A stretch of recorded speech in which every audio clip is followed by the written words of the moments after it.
So, Well, look, my situation's a little bit unique. mhm. I'm President Trump's endorsed candidate for Congress. I'm the Republican nominee, and I will be leaving at the end of the fourth week of 9 of session. So I have to be sort of realistic about what my prospects are. I did already get one of my bills passed, which was the elimination of in-state tuition for illegal immigrants, which was a priority of mine. Mhm. I have some gun bills that I'd like to see passed that I have filed. And then I have another illegal immigration bill that's still out there. And I would say those are my priorities right now. We may file a few more in the next week and a half, but it remains to be seen. The you have more than one gun bill filed, correct? I have two gun bills. Yes, one's been filed for a while. It would restore the right of 18, 19, and 20-year-olds to buy a gun from a federal firearms dealer. That's a right that was taken away from them a few years ago. And then the second bill would extend the right to carry concealed to college and universities campuses. So the right that you have across the street from campus would exist when you're on campus as well. And but that's for colleges, not for public schools, or is that for any school? Any No, school. it's Okay, it's I it's understand. colleges and universities. It is not K-12. We're not giving 16-year-olds the right to carry on campus. The bill extends no new rights to anyone. It's the current people who can carry concealed. Right now, the law says you can carry it at the pizza place across the street from campus, but you can't carry it on campus, as though there's a magic force field that keeps the bad guys from bringing guns onto campus. This would simply say you have the right, if you have the right to carry it off campus, you have the right to carry it on campus. So how does this work with you leaving office? Great question. Did you, Any bill that I have filed, if it has one co-sponsor, that co-sponsor can pick it up and keep running the bill after I'm gone. And if it doesn't have a co-sponsor, it's probably not going to pass anyway. okay. How are you doing with getting co-sponsors? I'm not super focused on it right now because I'm just focused on trying to get ready for session. And I'll be honest, it's hard. I think it's running for Congress is a priority, and there's not a lot of synergy between being a senator and running for Congress. And to be honest, I'll tell you, I mean, the people in Washington are asking me, why are you spending so much time? You're leaving. But the way I'm wired is I'm going to run through the tape. So I'm focused on getting the bills filed. Obviously, I was very focused on the illegal immigration fight. That set everything behind because we were focused on that instead of getting ready for session. And so I'm right now focused on getting ready for, when we enter into session on the 4th of March. I'll still have a month to find co-sponsors. And all these bills have people who support them. That's not going to be a problem. And if there's a chance that any of these bills were to get through the Senate before you leave, are they good to go? It doesn't matter that you've left? Oh, correct. If it passes the Senate, it's passed the Senate. Yeah, but passing a bill in the first 4 weeks of session is a pretty high bar, and so maybe it'll happen. The Senate may want to help me out. I've been a good soldier, but I will have if the bills are moving, there will be other people who will be willing to get them over the finish line. The display of flags by governmental Right. entities Forgot about that one. Yes. uh is I did you guys try to pass something like this last year? Yes. The Senate wouldn't hear the bill last year. This year, the bill has passed its first committee, and I'm optimistic it will pass its second committee in a couple of weeks.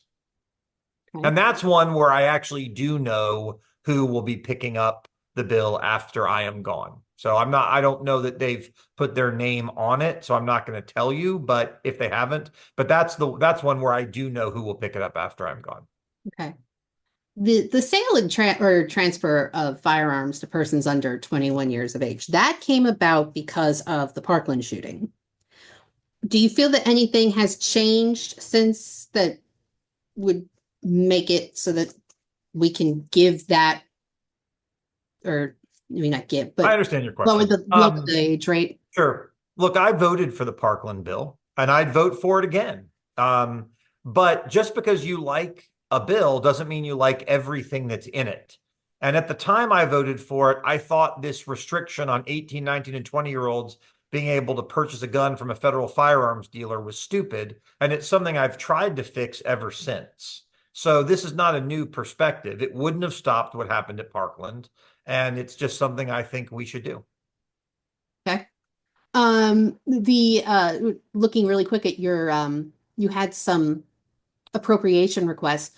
How does it work with those? Are those also subject to needing a Yeah, co-sponsor? I don't think that they're not bills. I don't think it's the same. And I don't have a whole lot. So I'm being judicious. And frankly, in many cases, I'll be honest with you, I have suggested to people who want me to run appropriations that they should find somebody else. I'm happy to do it. But if someone else would carry it for them who's going to be there for the full 9 weeks, my feelings won't be hurt. But there's a couple things that are important to me. I'm optimistic that the Jewish day school security funding will continue, whether I'm there or not. And I know there are other senators who want to pick that up after I'm gone. So, there's one that I'm pretty confident about. What would it take to make that a recurring situation instead of It not? can become I passed a bill last year that creates the conditions where it can become recurring. And I had to pass a bill to allow it to be recurring, and now it could be funded as recurring. Okay. And that, by the way, is my ask as I leave, because that's why I passed the bill last year. Now I had no idea. I said, I won't be here forever. I had no idea that forever would be like a few months. So Right, right. no, but that was the idea. Because I'll be honest with you, I don't claim credit for things I don't deserve, but that would never have happened if I wasn't here. I mean, that is one of those things that I know I did. And so I do worry about what happens after I'm gone. Has anybody given you any indication that they would allow that to become recurring? Have you had any discussions with Senator I Alt? have, I'm not gonna, I'm optimistic. Okay. Optimism is optimism.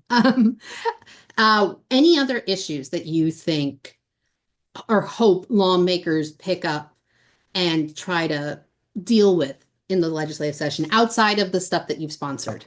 Oh, I mean, look, there's always stuff to be worked on. I think we can look at shrinking the size of government, making sure that, state employees are acting appropriately, that our aircraft are being used appropriately. I mean, there's lots that can be worked on. And anything uh,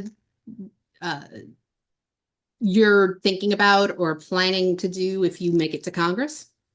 Well, I'm going to make it to Congress. I mean, what I've learned in that district is people want to support President Trump. President Trump supports me. It's why I got 83% in the primary. I got twice as many votes, more than twice as many votes in my primary as all of the Democratic candidates did combined in theirs. So I'm very optimistic, and we're continuing to work very, very hard. But yeah, look, I'm going to be focused on three things: illegal immigration and making sure the president has everything we need to get them all out. Number two is balancing the budget, because the greatest existential threat to the United States is not another country. It is the fact that we're borrowing $2 trillion a year that we don't have. And that will make the country collapse if we don't deal with it. And then the third issue is making sure that we're standing up for our friends and we're standing up to our enemies. And that's why I'm so heartened by what President Trump has done with Israel, today, saying that he wants Gaza destroyed. These things give me great hope for the future.